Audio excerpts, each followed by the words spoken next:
So I'm just going to quickly go through how to create a custom curriculum.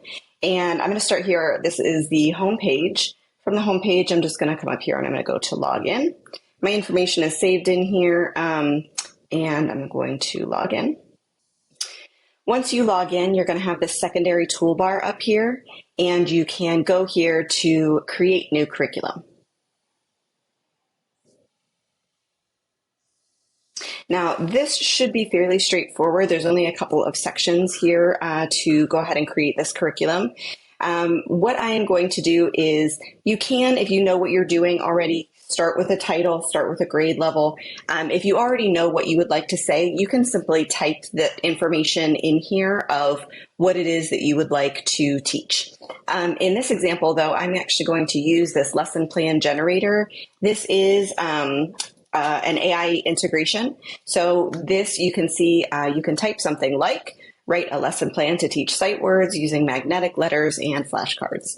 So you can type something along those lines, and I can click on submit. So here is the lesson plan that was generated. The subject is science, grade level 3rd grade. Here's the topic, here's the objective. So you can see that with this information, you can pretty much cut and paste most of this into the generator over here. So I'm going to go ahead and just grab this entire thing, and I'm going to just Control C to copy. And then if you do need it again, it doesn't go away, but you can see here at the bottom, if you would like to generate a different response, if this is not what you had in mind, you can do that. This is how to do it. So I'm going to go ahead and paste this information in. You can make this area bigger if you would like to see more of it. So here I'm going to go to topic, life cycle of plants, and we'll put that into the title. The objective is going to go here. And then I'm going to go ahead and delete all of that.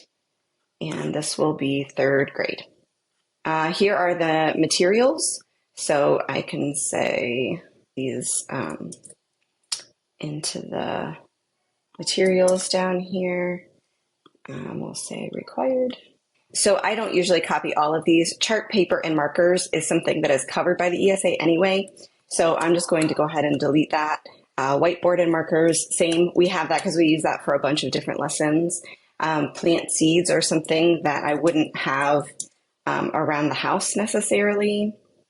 So I can put that down here.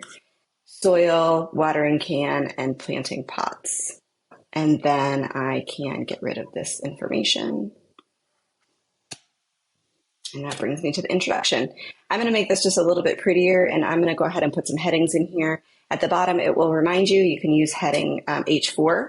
So that's just to make it actually look nice. I have had purchases rejected because the person doing it could not find information, even though it was in there. So I do like to try to make these as clear as possible. And it looks like this got cut off, so I'm just going to delete that. It doesn't look like it's important. Next, I'm going to go here. So these are the Arizona standards. There's more information if you want to go to the tutorial on how those work. If you already know your standard, you can simply type that in here if you have it written down on a piece of paper. I don't know the standard on this, so I'm going to go to Browse Standard. And let's go find this particular one. It was under Life Science, 1st grade. And you can see it's here. Observe. So you can grab this and paste it in, or you can open up a new tab and search and paste it in. If you wanted more than one, you can add a second one and do the same thing. And then you have your equipment, teaching strategies. This is mostly going to be a conversation between me and my kiddos. So we're going to go ahead and do, let's see here. I'm going to say cooperative learning probably, and maybe hypothesis. So I'm going to go ahead and add, we may talk about, well, what do you think will happen? So that way we can say, yes, that did happen, or no, not so much.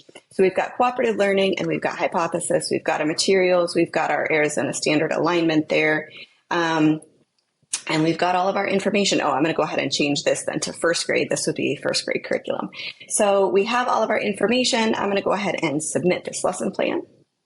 What's going to happen is it's going to submit and it's going to reroute me to this page with all of the curriculum, the ESAP curriculum library, and it's going to put my curriculum right here on top. So from this information, the life cycle of plants, if you click on this, it will show you this pop-up of all of the information that you just put in there. And it will link automatically to the standard that we put in there, which is super nice.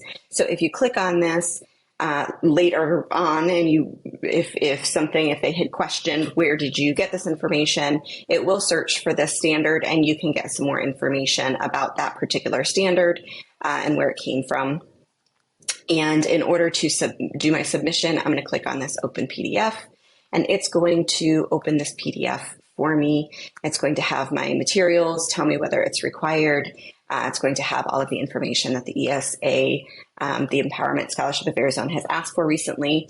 And I can then save this curriculum right here and then submit it with my purchases when I go ahead and purchase these different things. So that is how to use the curriculum. And that's, again, right here, create new curriculum. Looking at the time, it is roughly about 10 minutes is what that took me. Back when I was actually writing out curriculum, an hour was the shortest amount of time I could get that down to. So I hope this saves us all a ton of time and kind of streamlines the process.